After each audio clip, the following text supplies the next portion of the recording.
York have been hit by airplanes.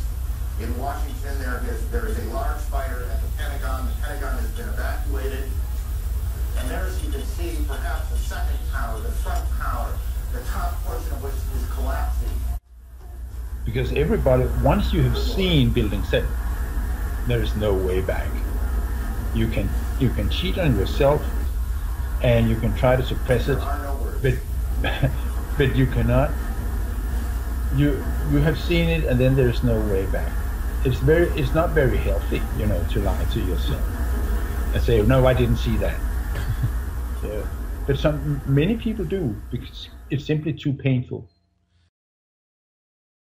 Now, more on the latest building collapse in New York. You might have heard a few moments ago I was talking about the Salomon Brothers building collapsing, and indeed it has. It seems that this was not a result of a new attack. It was because the building had been weakened during this morning's attacks. We'll probably find out more now about that from our correspondent Jane Stanley. Jane, what more can you tell us about the Salomon Brothers building and its collapse?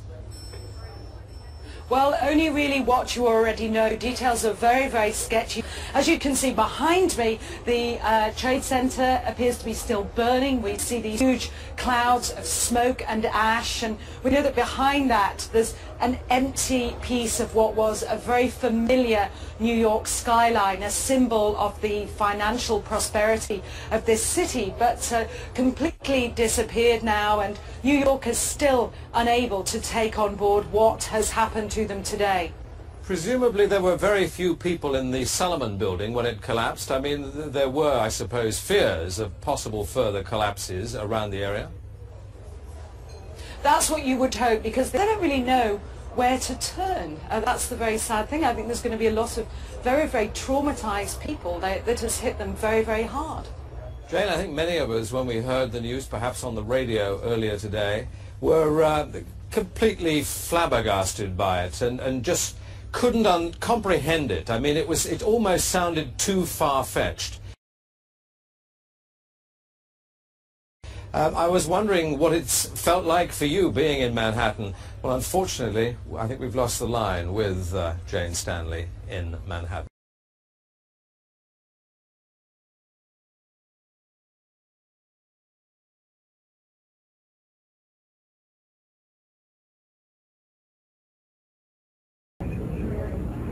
Now, here we're going to show you a videotape of the collapse itself. Describe that. Now we go to videotape, the collapse of this building.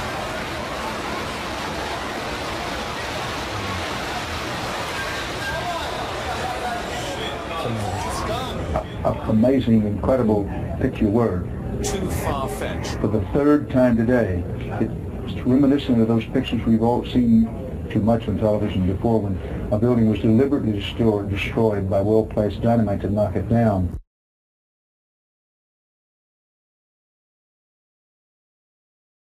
See what you see and not what you're supposed to see.